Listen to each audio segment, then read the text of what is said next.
Hey guys, welcome back in my new blog. मेरा experience जो था फर्स्ट प्रेगनेंसी का खुशियों भरा भी था और दर्द भरा भी था, जिसके डर इस बात का कि कैसे मैनेज करेगी, क्या करेगी, नए लोग कैसे होंगे, नई जगह में एडजस्ट कैसे होगा।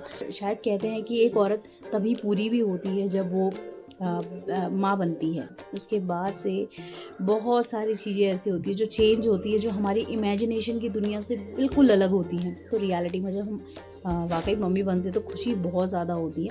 उसके साथ ही चैलेंज भी आते हैं। इन सब के साथ ही फिज़िकल चैलेंजेस फेस करना पड़ता है, हार्मोनल जो चेंजेस आते हैं हमारे। Hey guys, welcome back in my new blog. तो आज की जो ब्लॉग की शुरुआत है वो मैं शाम को ही कर रही हूँ और मेरे ब्लॉग का थंबनेल देख के आप लोगों को पता चल ही गया होगा कि आज मैं किस बारे में बात करने वाली हूँ। तो आज मैं बात करने वाली हूँ फर्स्ट प्रेगनेंसी के चैलेंजेस को लेके, कि कैसे फर्स्ट प्रेगनेंसी हमारी सेकंड और थर्ड प्रेगनेंसी से ज़्यादा चैलेंजिंग होती है, क्या क्या चैलेंज उसमें हमें फेस करना पड़ता है। वैसे तो हर किसी की बॉडी अलग होती है और हर किसी को अलग अलग चैलेंजेस फेस करने पड़ते हैं। ज़रूरी नहीं है कि सबको सेम चैलेंजेस हो, लेकिन फिर भी मुझे लगा कि आज इस टॉपिक में थोड़ा बात करनी चाहिए। और मेरी जो प्रेगनेंसी है वो बिल्कुल डिफरेंट थी और बहुत सारे चैलेंजेस मैंने फेस किए। तो जो नॉर्मल हैं, जो कॉमन चैलेंजेस होते हैं, उसके बारे में हम बात करेंगे। जो मेरा एक्सपीरियंस जो था फर्स्ट प्रेगनेंसी का खुशियों भरा भी था और दर्द भरा भी था, तो सिर्फ हम बात करेंगे आज कुछ कॉमन चैलेंजेस की जो सभी को फेस करने पड़ते हैं। तो जैसा कि हम सभी को पता है कि माँ बनने का सफ़र एक बहुत ज़्यादा खूबसूरत सफ़र होता है। एक लड़की जब शादी करके आती है तो बिल्कुल नटखट अल्हड़ सी रहती है। उसे नहीं पता होता है कि क्या मतलब वो दूसरे घर में आई है। बहुत सारी जिम्मेदारियों का बर्डन उसके ऊपर पड़ता है। कुछ डर रहता है, कुछ खुशी रहती है। डर इस बात का कि कैसे मैनेज करेगी, क्या करेगी, नए लोग कैसे होंगे, नई जगह में एडजस्ट कैसे होगा। खुशी इस बात की रहती है कि चलिए उसका नया लाइफ स्टार्ट हुआ है, अब वो नई जर्नी स्टार्ट करी है। और वहीं उस जर्नी में चार चांद लगा देता है जब उसे पता चलता है कि वो प्रेग्नेंट है। और प्रेगनेंसी वो एक पार्ट होता है लाइफ का जो हर कोई अपनी ज़िंदगी में चाहता है। और शायद कहते हैं कि एक औरत तभी पूरी भी होती है जब वो माँ बनती है। तो जब एक लड़की प्रेग्नेंट होती है, उसके जो हार्मोनल चेंजेस के साथ साथ मेंटली चेंज होती है, फिज़िकली चेंज होती है। बहुत सारे सपने देख रही होती है कि मेरा बेबी ऐसा होगा, मेरा बेबी वैसा होगा, मुझे ये खाना है, ये खाऊंगी तो मेरा बेबी ऐसा होगा, अगर मैं रेगुलर चेकअप के लिए जाऊंगी तो मेरा बेबी हेल्दी रहेगा, मैं ऐसा क्या खाऊं। तो कुछ डर, कुछ खुशी, इन सब का एक मिक्सअप बॉन्ड रहता है प्रेगनेंसी। एक सुनहरा एहसास होता है। जब तक डिलीवरी नहीं होती है तब तक हम सिर्फ उनको अपनी सोच में ही ला सकते हैं कि ऐसे होगा, ये होगा, वो होगा, अभी मैं उसके लिए ये लाऊंगी, मैं उसे ऐसे पालूंगी, मैं उसे ऐसे पालूंगी, मैं अपने तरीके से। मतलब हर लड़की इस बारे में सोचती है। ओवर एंड ऑल सबको देखा जाए तो सभी इस बारे में सोचते हैं। लेकिन एक इमेजिनेशन की वर्ल्ड में रहना और रियल वर्ल्ड में रहना दोनों अलग अलग चीज़ें होती हैं। दोनों में बहुत डिफरेंस है। जब तक बेबी नहीं होता है तब तक हम इमेजिनेशन की दुनिया में रहते हैं। हम इमेजिन करते रहते हैं, ऐसा होगा, ये होगा, वो होगा, है ना। लेकिन जैसे ही हम रियलिटी में पैर रखते हैं, यानी कि जब डिलीवरी हो जाती है, उसके बाद से बहुत सारी चीज़ें ऐसी होती है जो चेंज होती है, जो हमारी इमेजिनेशन की दुनिया से बिल्कुल अलग होती हैं।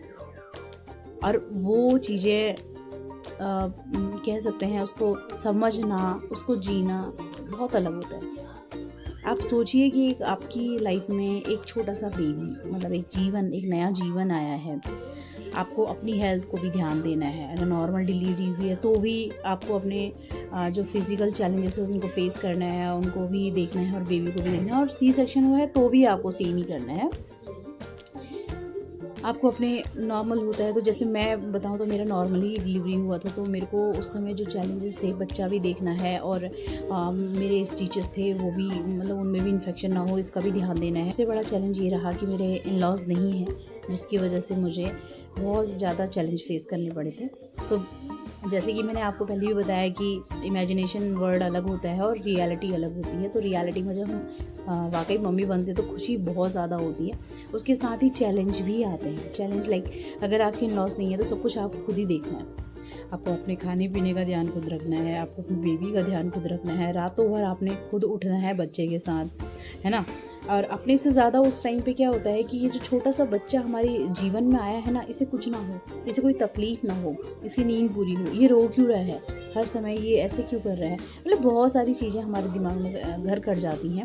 और स्टार्टिंग के मैं कहूँ तो 6 मंथ तो ऐसे रहते हैं ना, बिल्कुल। वैसे तो कहने के लिए जब तक बच्चा 3 साल का नहीं हो जाता तब तक टेंशन ही है, बट स्टार्टिंग के जो 6 मंथ होते हैं, जो कहते हैं कि पोस्टमार्टम टाइम भी होता है, तो उस कंडीशन में हमें बच्चा भी संभालना है। और ऐसे में अगर आपको किसी तरीके का सपोर्ट नहीं है तो ऑब्वियसली आपको पोस्टमार्टम डिप्रेशन होगा ही होगा। देखिए, बच्चा संभालना है, अपने स्टिचेस का भी ध्यान रखना है, अपने खाने पीने का भी ध्यान रखना है, बच्चा कब रो रहा है, क्यों रो रहा है, बच्चे को दूध कितने बजे चाहिए, बच्चा दूध के लिए रो रहा है या कोई और उसको प्रॉब्लम हो रही है, उसे तुरंत डॉक्टर के पास ले जाना है, वो उल्टियाँ क्यों कर रहा है, इन सब का ध्यान जब जाता है, एक महिला इतनी ज़्यादा व्यस्त हो जाती है, तो बच्चे का हेल्थ को लेके हम बहुत ज़्यादा कंसर्न हो जाते हैं। उस टाइम पे अपनी हेल्थ का हमें ध्यान नहीं होता है, सबसे बड़ा चैलेंज तो ये होता है।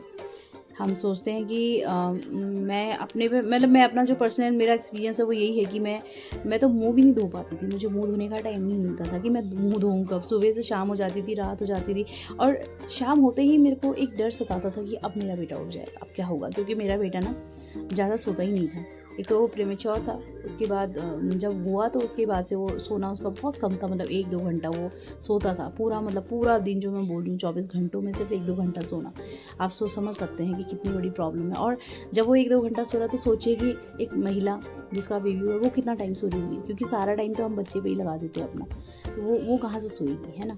तो फर्स्ट ये टेंशन रहता है कि ये सोए, ये प्रॉपर नींद ले, इसे भूख तो नहीं लगी है, तो बच्चे पे सारा कंसंट्रेशन चले जाता है। दूसरा क्या होता है कि जब आप खाने पीने में ध्यान नहीं दे रहे होते तो कहीं ना कहीं इंटरनली आपको भी प्रॉब्लम स्टार्ट हो जाती है, चाहे नॉर्मल डिलीवरी है चाहे सी सेक्शन का सबको पता है कि स्टिचेस होते हैं, उसके बाद आपको खाने पीने में है थोड़ा वैसा आप वो नहीं कर सकते, परहेज करना पड़ता है आपको। लेकिन नॉर्मल डिलीवरी में बोला जाता है ना कि नॉर्मल डिलीवरी हो जाए ना तो पूरा ज़िंदगी सफल हो जाती है, ऐसा नहीं होता है बिल्कुल भी। नॉर्मल डिलीवरी तभी सक्सेसफुल है जब आप नॉर्मल डिलीवरी के बाद अपना प्रॉपर केयर कर पाओ।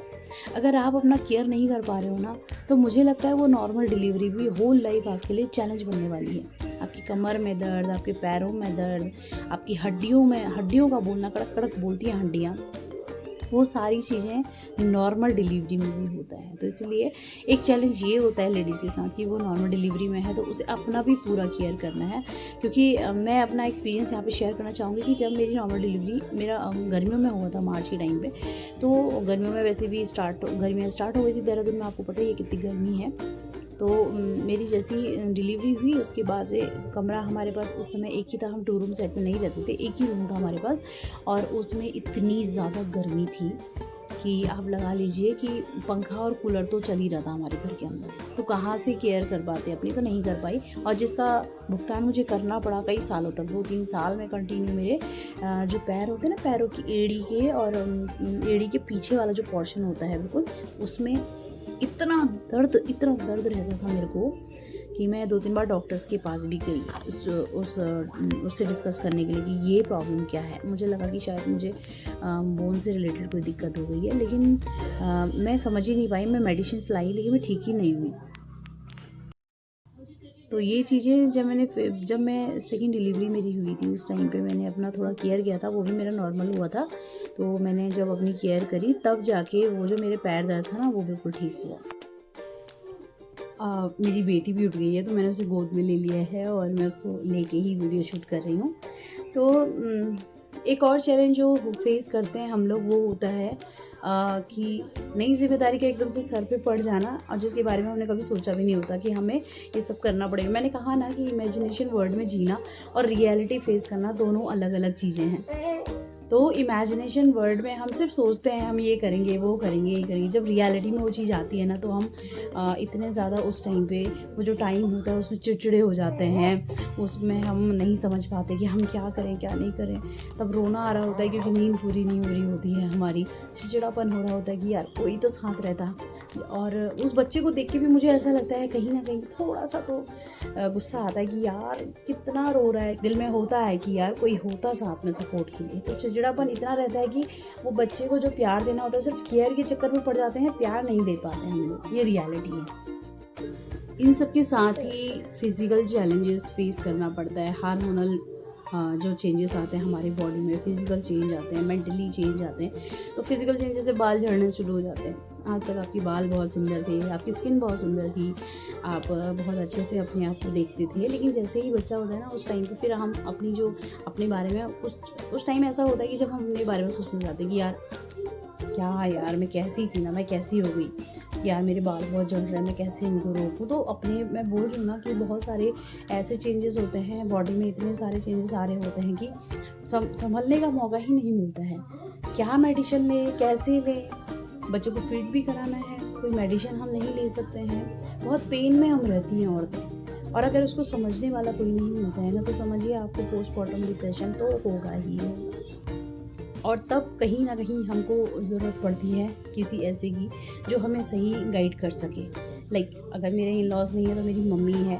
मैं अपनी बात बताऊं तो जब मैं मेरी डिलीवरी हुई थी, उस टाइम मैं बहुत डिप्रेशन में चली गई थी। मैं वर्किंग भी थी, मैं मैटरनिटी लीव पे थी, बट वो मैटरनिटी लीव 6 महीने का मेरा ऐसा रहा ना, मतलब क्योंकि कोई सपोर्ट किसी तरीके का नहीं था। मेरे हस्बैंड ड्यूटी से रात के 12-1 बजे आते थे, और जब वो आते थे उनके आने से ही, दरवाजे की आवाज़ से ही मेरा बच्चा उठ जाता था। अगर वो थोड़ा सा सोया है तो उसकी बात से उसको कहीं नहीं था। तो सोचिए कि वो पूरी रात मुझे उठना जगना ही पड़ेगा।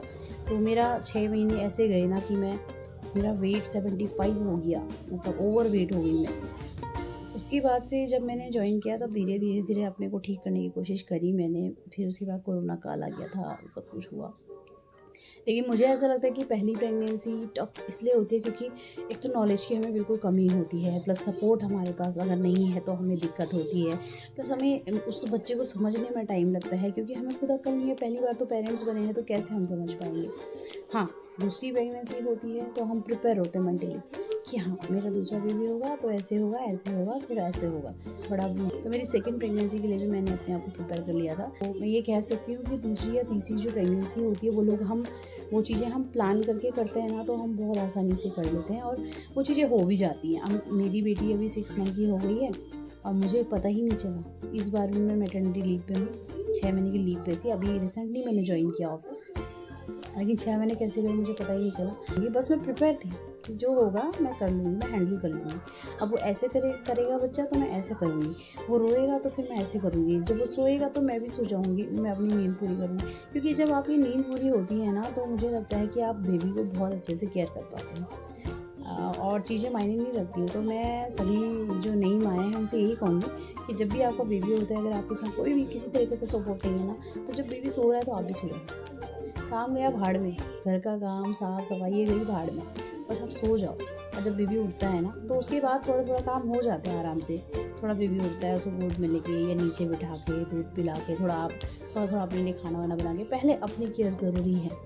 मेंटली फिट होने के लिए आपको खाना और आपकी नींद बहुत ज़्यादा ज़रूरी है। तो नई माँओं से मैं यही कहूँगी कि प्लीज़ अपनी नींद पूरी करें जब भी आप बच्चा होता है, और प्लानिंग से करें। कोई भी चीज़ अगर प्लान कर रही है तो ये बिल्कुल मत समझना कि मैं जो इमेजिन कर रही हूँ बिल्कुल सही होगा। ये सोचिए कि रियलिटी में जो होगा उसको मैं फेस करने के लिए खुद को तैयार करूँ। तो आज की वीडियो में इतना ही। Thank you so much. अगर आपको मेरा एक्सपीरियंस पसंद आया या आपको मेरा वीडियो पसंद आया तो कमेंट ज़रूर करिएगा आपने क्या फेस किया और क्या चीज़ें आपको लगता है कि हमें अपनानी चाहिए अपने फर्स्ट प्रेगनेंसी में। क्या राय देना चाहती है नई माँओं को कि वो ऐसा क्या करें कि उनको जो प्रेगनेंसी है, उनका डिलीवरी के बाद का जो टाइम है वो बिल्कुल इरिटेटिंग ना हो, वो इन्जॉय करें उसको, है ना। तो वैसे तो आजकल सोशल मीडिया है ही, सारे लोग एंजॉय करते ही हैं, लेकिन मुझे लगता है कि सोशल मीडिया से हटके भी हमारी जो लाइफ होती है उसमें एंजॉय करना ज़रूरी होता है, क्योंकि जो दिखता है कभी कभी वो होता नहीं है। तो thank you so much guys, and जो भी आपको लगे प्लीज़ कमेंट करें। Thank you.